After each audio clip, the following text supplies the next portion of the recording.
Hi guys, this is Dr. Edwards again. Let me give you some concept information to in this presentation to add to the materials you already have on Chapter 14. So Chapter 14 begins the important concept on basic aspects of Earth science.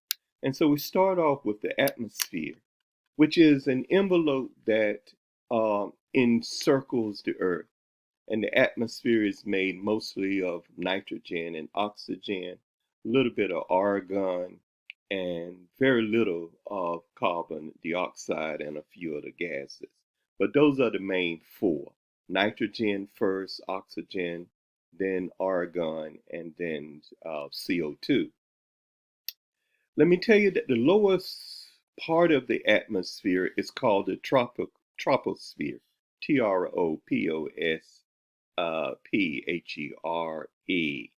And that's where all weather, everything that involves us for the most part living on the surface, happens in the troposphere.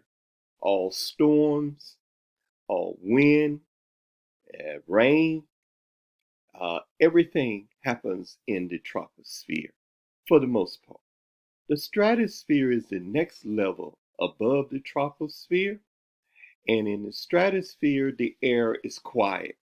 The air is getting thinner, of course, because it's getting higher and higher up, and there's no wind in the stratosphere. One of the important things about the stratosphere, it has an envelope of ozone molecules, and the ozone is important because it absorbs, for the most part, ultraviolet radiation from the sun. So because it's there, because it's in the stratosphere, it doesn't move for the most part. It stays stationary. It becomes an encircled envelope that protects life form on the Earth's surface. The next level is the thermosphere, and the next is the outer sphere. In between each of these spheres, and we label these spheres by temperature. From this in the troposphere, the temperature starts to decrease as you move from the Earth's surface level up to the top of the troposphere. And then there's what's called a tropopause, a Tropause, tropopause. And during the tropopause, the temperature stays constant. And that region occurs maybe for 2 miles or so straight up. Then the temperature starts to increase in the stratosphere, and then it gets to its highest level, and then it becomes to the stratopause. Once again, the temperature stays constant during the stratopause. Temperature starts to decrease again in the mesosphere, mesosphere. Meso mean in between. And so then it decreased to a certain level, then it maintains stable during the mesopause, and next is the thermosphere, and it starts to increase again. So I want you to know these various levels of the atmosphere. Air at a given temperature is said to be saturated when it contains the maximum amount of water vapor possible without liquid water condensing out. So it's saturated then. And relative humidity of a volume of air is the ratio between the water vapor it contains and the amount that it would be present if it was saturated. So relative humidity is a value that ranges from 0 to 100%. And low, now I'm going to talk about clouds, but you will find that there are 3 levels of clouds that I want you to know, and I'm going to bring them up shortly. There are low-level clouds, mid-level clouds, and high-level clouds. Low-level clouds are essentially microscopic water droplets in air. So it's liquid in air, liquid droplets in air. In the mid-level clouds, it's pretty much the same. But the high-level clouds, as you will find, are really sheets of ice thin sheets of ice in air. And those are going to be the high level clouds, and they are cirrus and cirrus, and we'll get to those in a moment. What is this word insolation? It is a made up word, incoming solar radiation. So light comes in from the sun and it radiates and it warms the earth, etc. However, the greenhouse effect following on from incoming solar radiation. The greenhouse effect is when sunlight from the sun gets trapped in an environment and causes the temperature to rise because of that entrapment. So if you have windows up in your automobile in the summertime, you can immediately observe the greenhouse effect. Because if you go back to your car, you're going to find that it is warmer than it was interiorly before you left. And that's because the sunlight that comes in now has been converted to heat by bumping into the seats, into the radiator, et cetera, et cetera. Okay, let me go to the next portion here.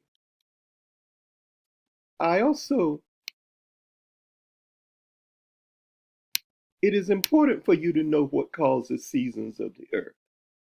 I think any student who doesn't know what causes seasons of the earth and doesn't answer this question for me should effectively fail the course. But anyway, when the earth was formed, it has a tilt relative to incoming solar radiation. So it's not how far the earth is from the sun that causes season. That's what many young people say. It is this relative tilt of the north-south pole axis with respect to the direct sunlight. So if we didn't have that tilt, for instance, suppose it was straight up, then we would not have seasons of the year. One side of the earth would be baked hot all the time from the sun, and the other side would be extremely cold. There would be no differential warming of the northern hemisphere versus warming of the southern hemisphere. But because the earth has this north-south pole tilt, and it stays that way all year round. So when the north-south pole axis is tilting away from the sun, it is winter here. But when the north-south pole has rotated about 180 degrees relative to where it was when it was in the winter, now the radiation is coming more directly onto the north pole, northern hemisphere. Therefore, this is going to be the summer. Okay. Lastly, then, I want you to know about convection current and especially the Coriolis force. It comes into effect because the Earth is rotating. If the Earth did not rotate 360 degrees per day, we will not have this Coriolis effect. Therefore, we would, in all likelihood, not have hurricanes and not have tornadoes because all of those are effectively driven by rotating air. When air moves downwardly, it gets deflected to the right and it tends to rotate counterclockwise. So in the northern hemisphere, all hurricanes, all tornadoes are going to rotate counterclockwise. In the southern hemisphere, just the reverse. Tornadoes, hurricanes are going to rotate clockwise. And that's because of the Coriolis force. Okay? Let me stop for a moment and bring these clouds up that I want you to know about as well. As I say,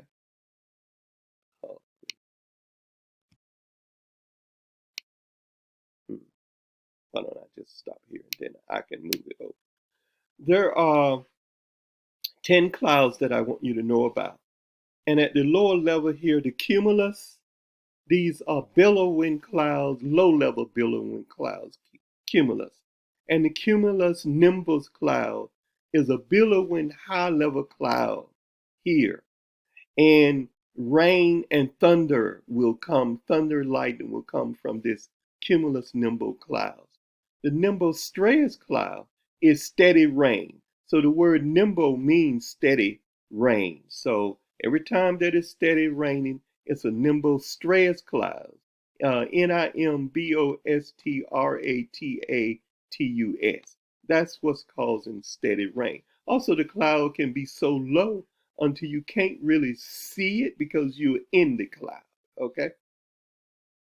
Let me go over here and see these other two low-level clouds. The one is the stratocumulus here, and the stratus is the other. So those are 5-level, low-level clouds. Now there are 2 mid-level, and the word alto is the key that let you know it's a mid-level cloud. So the altocumulus and the altostratus, you can barely see the altostratus. And I should mention, all these clouds are never in the atmosphere at the same time. Depending on the condition of the atmosphere, some will be there and some will not. Now, the 3 high-level clouds has this word cirrus Osiris in it, Latin words. So the cirrocumulus clouds here look like microscans, and the cirrus clouds, high-level flat clouds, cirrus, and the cirrostratus there. Those are the different clouds that you see in the atmosphere. And I really want you to know the level of the 3, if you will. Okay? All right. Later on, I'm going to give some additional comments about the homework for this chapter. But that's all for this. Study, study, study, and get ready for the upcoming examination.